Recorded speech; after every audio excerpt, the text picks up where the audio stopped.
Hey guys, I just had an interview with Alvin Ang, an amazing economist. Check out his views on what he thinks is happening in the economy. Should you be scared or should you be excited and add more, invest more, and start more businesses? Check this video out.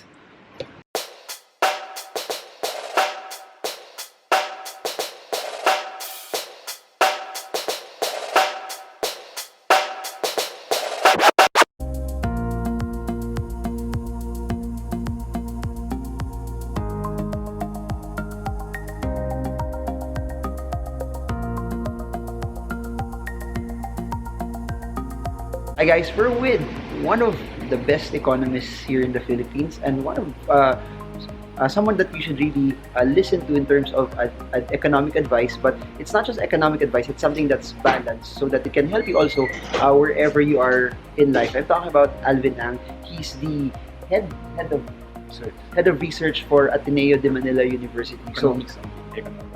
Economic research. Sorry about that. But we're here. They just conducted another forum here at Ateneo here in Rockwell. So, one by one, is our economy in trouble right now? Very interesting question, Marvin. Actually, our economy is not in trouble. There is a slowdown, as you can see, just like driving a car. If you're driving at 70 kilometers per hour and you see something ahead, then you slow down, right? So maybe go down to 65 to 60, but you're still moving fast. So you're not actually stopping. So you're still moving. So that the economy is at that pace right now. It's lowering its speed, but still moving very fast. You know, the average growth rate in that the IMF and the World Bank expect for emerging countries like the Philippines is only 5, but we're growing way above that. But should it be concerning that there was a projection at 7.2, and then we're going lower than that? Is it because we projected too high, or we just really did not meet parang what was expected of us? Okay, so the expectations of government, usually government planners, they want to create a perspective of targets. So targets are not necessarily they're not usually met in terms of the economy, because maybe if you look at the past performance, we have not grown like that for like consecutively every year. So our historical average growth rate is only 4%. So if you grow 6%, that's already 2% higher. So maybe the government wants to project a good target, but not necessarily meeting it exactly at this point in time. Okay, but that means it's not something to be alarmed about naman, not something to be scared. Kasi I've received a lot of messages, Marvin. I'm planning to start a business because of the economic data, parang I'm thinking twice of doing it. I'm planning to invest in property, but parang there's a shroud of uncertainty. So is that something that they should really consider? Well, the economic growth just shows you the performance as a particular period of time. But what is important is to see the real economy. Where are you? When you were planning the business, how were you seeing things? So if you see things have remained the same, then you should go and invest. It's not supposed to be dictated by perception. What is important is you know what's on the ground and you know what are the requirements. That's why you were going into business in the first place. If I may add, there is such a thing we call potential growth. It's just like if let's say you open a bake shop in your house and you gave a particular room. So in that room, you can produce, let's say, 100 cupcakes. Now, if you were producing 60, you are way below your potential. So if you have reached an order of 110, then you need more space. That is what's happening in the Philippine economy right now. We are moving very fast, and probably we have orders higher than 100, and therefore we need to expand the house first. So that's why you need the build. So expand the capacity. So let's say you want to double to 200 cupcakes now. So if you double to 200 cupcakes while doing the repairs, you also have to slow down a bit. So this is what is happening to our economy right now. So speaking of infrastructure, what needs to be done for it to actually with the capacity that you mentioned? What infrastructures need to be in place, or at least need to be in the pipeline to be started for this to be something that's for our capacity, for us to hit our capacity? Well, right now, there was a study by colleagues at the ADB. They found out that the capacity of the Philippine economy is to grow at about 6.3%. So if we're growing way above that, that means you have to adjust, and that's why the investment in build or infrastructure is very expensive. You need to build roads, you need to connect the cities, you need to connect islands. We are island and archipelagos, we need to connect. So the capacity would have been reached if firstly, all the islands are connected, whether by rail, whether by train, by plane, whether by boat. Right now, we don't have much airports, only major islands have airports. So you need to do airports, you need to do roads, you need to do bridges. And this is why the build is about 8 trillion pesos until 2022. Right now, we have utilized 30% of that. So we still have about 70% more. So it's actually starting already, it's making an impact already on our Yes. economic output as That's well. right, that's right. Okay. Another thing about the GDP, I was looking at the figures that I'm a big fan of the consumption story of the Philippines. That's why I love Jollibee, Pure Gold, and all of those companies where people will use disposable income to spend. What I saw on the breakdown was consumption dipped a bit. It was relatively lower than where it was before. What caused this, and should this possibly rebound soon? Well, that is the immediate effect of inflation, higher prices. People were thinking two ways there. People went to the market to not buy what they want to buy, and so they either hold on to their money for the next round that they can buy more, or actual supplies were not available for a long time, and so people are holding back consumption.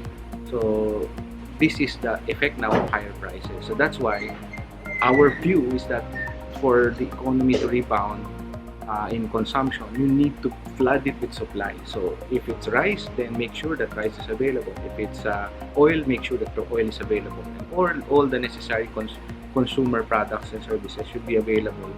And the price will not matter much at first, but eventually if people see that it is available, then eventually they will catch up buying, going back to the consumption patterns. So is it safe to assume that third quarter it might possibly be more the portion of the consumption in the GDP might be lower because second quarter we haven't hit 5.2 5.7% inflation yet? Yes, that's right. Oh. In the third quarter, it might be at best equal or slow down a bit.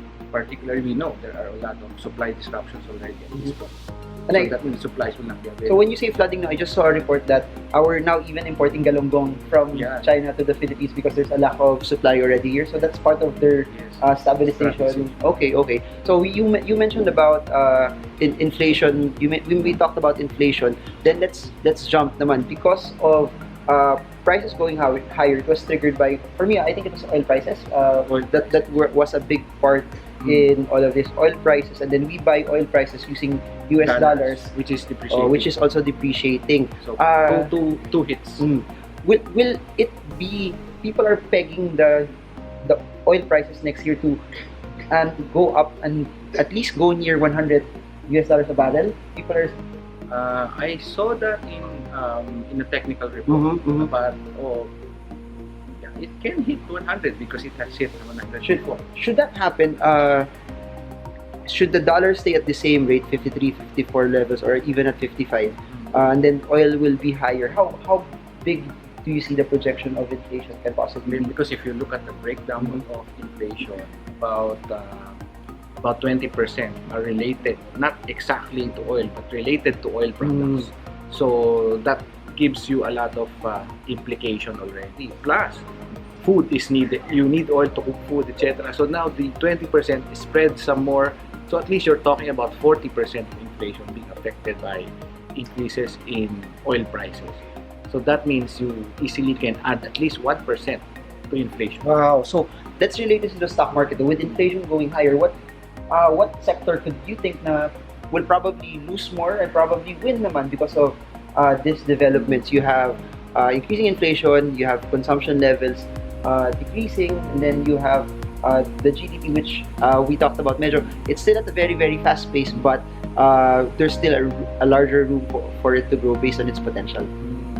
Well, in terms of sectors, well, technically, when inflation is rising, interest rates will also increase. So banks should be able to benefit from this. Of course, related real estate as well, because you go and find proper investment instrument that has higher rate of return than inflation. So it could be real estate. It's a bit it's harder already, especially for debt instruments, because if you have an inflation of 5.7%, thus you're getting something lower than 5%, you need to be more, I guess you need to take on more risks na rin for you to be able to get a decent return. Foreign reserves, it's down from 80 billion to 77 billion. What caused this? Is this a cause of concern? Or is it now just the time that the BSP is stepping in to actually protect the peso already? No, the BSP has been buying dollar or selling dollars into the market.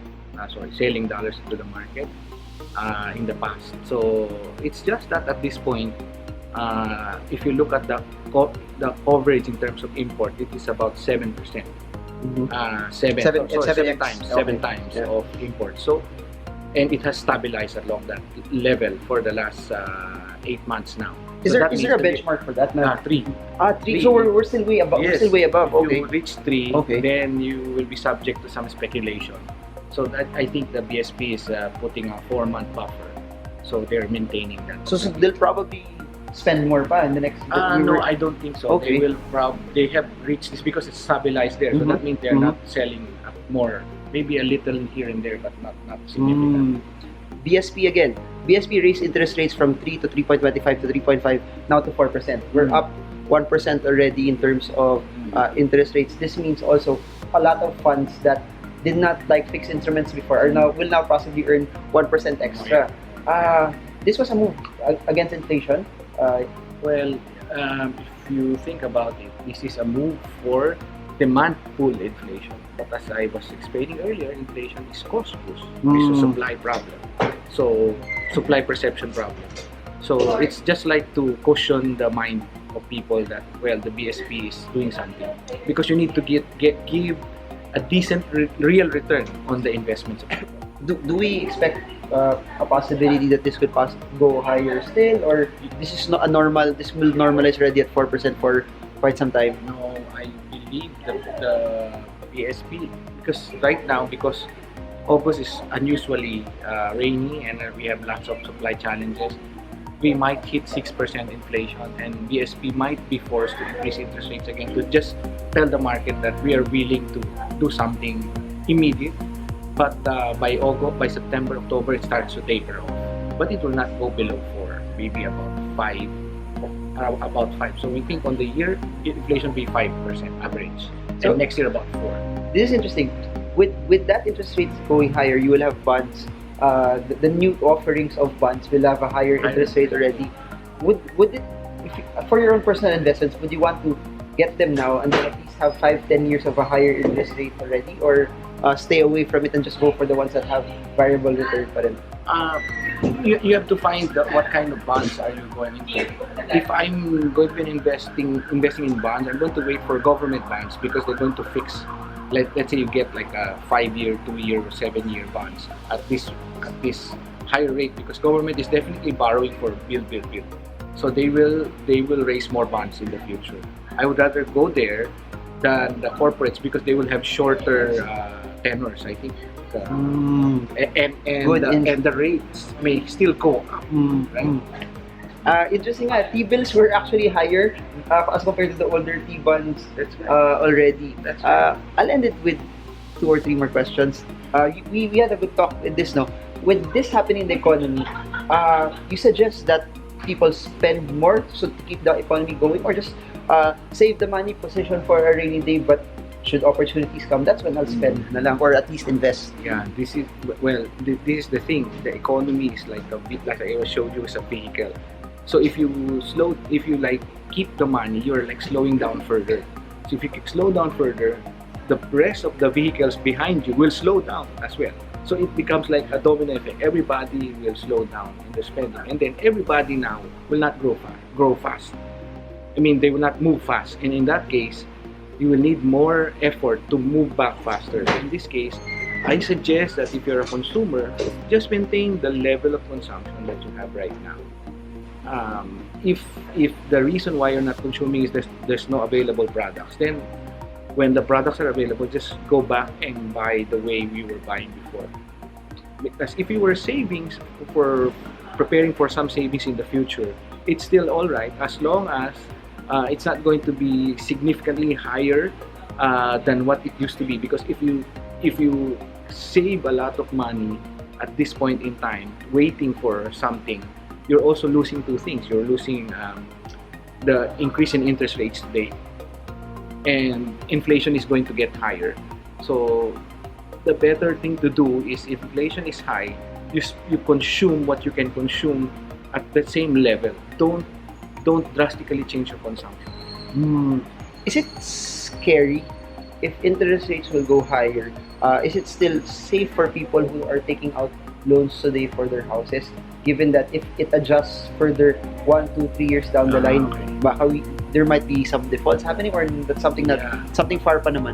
I don't think default will happen, but I suggest if you're taking a housing loan right now, peg it to the 5-year.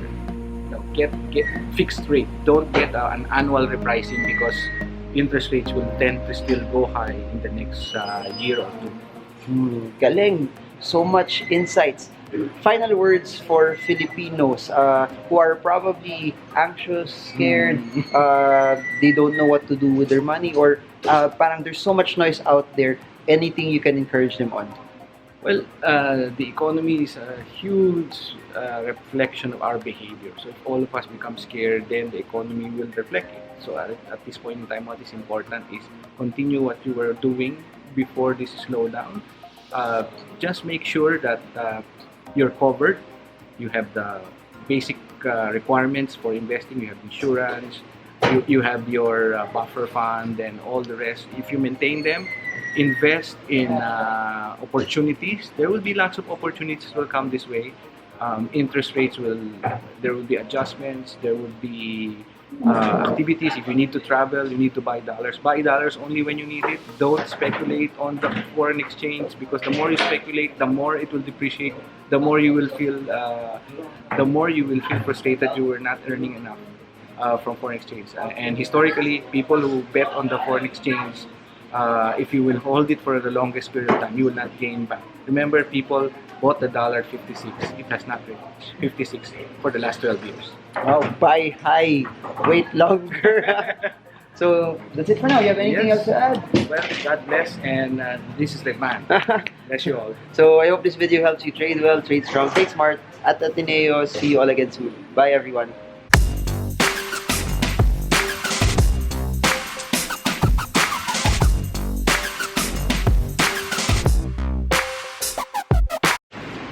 Tara, kain tayo.